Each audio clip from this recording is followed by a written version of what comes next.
സുഹൃത്തുക്കളെ, ഇക്കഴിഞ്ഞ പൊതു തിരഞ്ഞെടുപ്പിൽ അഭൂതപൂർവമായ ഒരു വിജയം, തീർത്തും അപ്രതീക്ഷിതം, അതാണ് UDF-നുണ്ടായത്.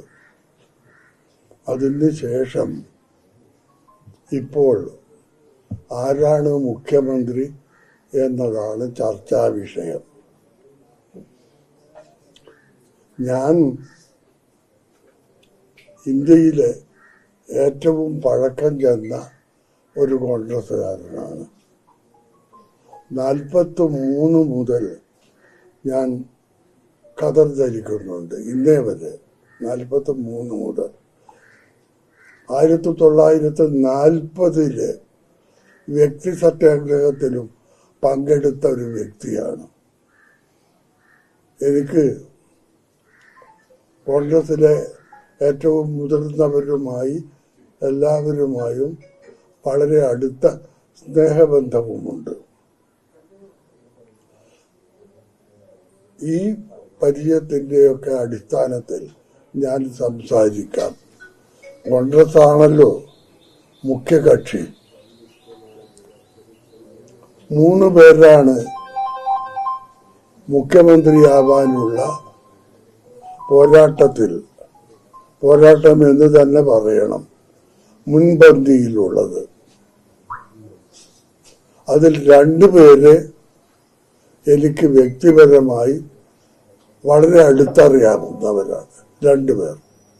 അത് ശ്രീ KC വേണുഗോപാലും രമേശൻ ചെന്നിത്തലയുമാണ്. വളരെ അടുത്ത പരിചയം ഈ 2 പേരുമായിട്ടുണ്ട്. അത്ര അടുത്ത ഒരു പരിചയമോ സ്നേഹബന്ധമോ VD സതീശനുമായിട്ടില്ല. 2-3 തവണ കണ്ടിട്ടുണ്ട്. ഇത് അത്രയേ ഉള്ളൂ.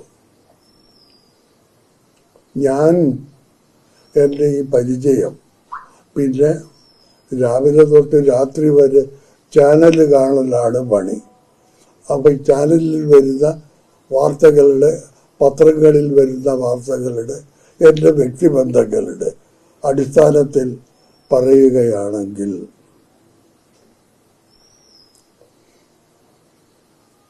തീർച്ചയായിട്ടും ഞാൻ 1-ാം സ്ഥാനം കൊടുക്കുക ശ്രീ വേണുഗോപാലനാണ്.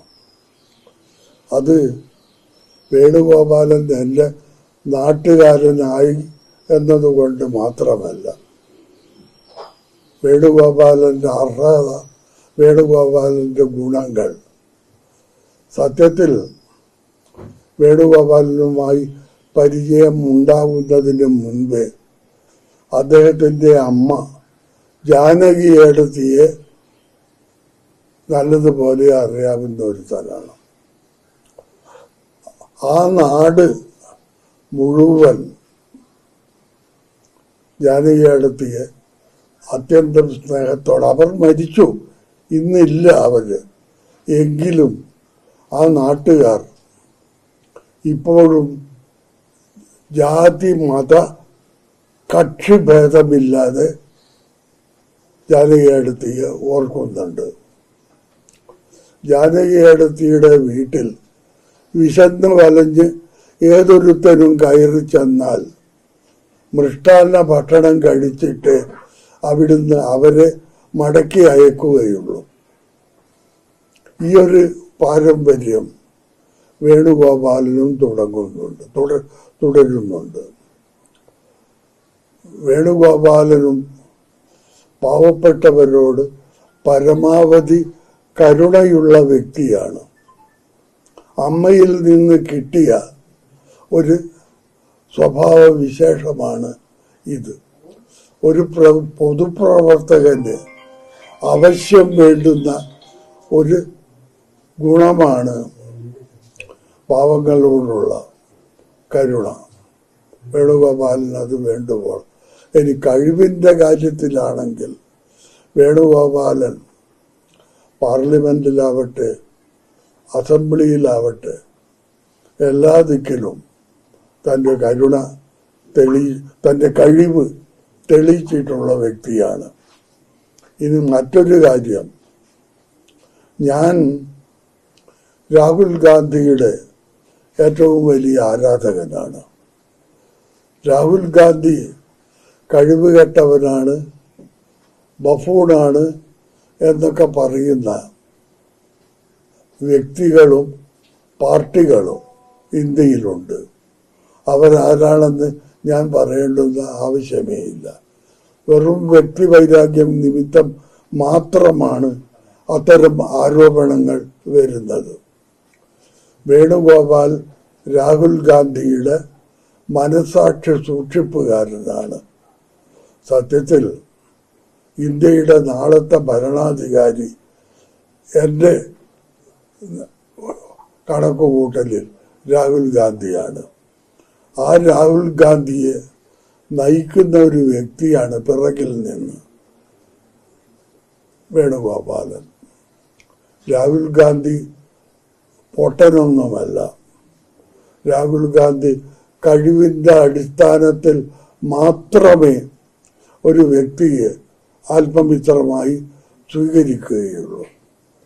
അങ്ങനെയുള്ള രാഹുൽ ഗാന്ധിയുടെ ആത്മമിത്രമായിട്ടാണ്, അദ്ദേഹത്തിൻ്റെ ഏറ്റവും അടുത്ത മനസാക്ഷി സൂക്ഷിപ്പുകാരനായിട്ടാണ് രാഹുൽ ഗാന്ധി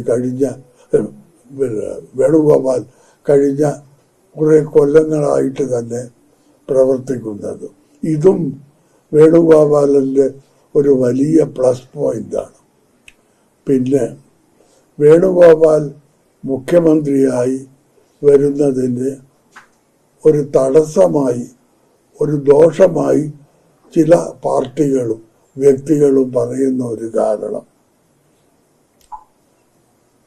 വേണുഗോപാൽ ഇപ്പോൾ മുഖ്യമന്ത്രിയാവുകയാണെങ്കിൽ അദ്ദേഹം പാർലമെന്റിൽ തന്നെ സ്ഥാനം രാജിവെക്കണം. അപ്പോൾ വീണ്ടും ഇലക്ഷൻ വേണ്ടി വരും. അത് ഉളവാക്കുന്ന ഭീമമായ ചിലവ്. സത്യത്തിൽ ഒരു സ്റ്റേറ്റ് എന്തൊക്കെ ഇനത്തിൽ ചിലവ് ചെയ്യുന്നുണ്ട്. സ്റ്റേറ്റിൻ്റെ നന്മക്കായി, സ്റ്റേറ്റിൻ്റെ ഭാസുരമായ ഒരു ഭാവിക്കായി, നിലനിൽപ്പിനായി ഒരു ചെറിയ തുക, ടോട്ടൽ ചിലവ് ഒരു സ്റ്റേറ്റ് ചെയ്യുന്നതിൻ്റെ ഒരു ചെറിയ അംശം മാത്രമാണ് ഒരു രണ്ടാം ഇലക്ഷനും കൂടി നമ്മൾ ചിലവഴിക്കേണ്ടി വരുന്നത്. അപ്പോൾ ഈ ഒരു വാദം വലിയ കഴമ്പുള്ളതല്ല എന്നാണ് എൻ്റെ പരിപൂർണ വിശ്വാസം.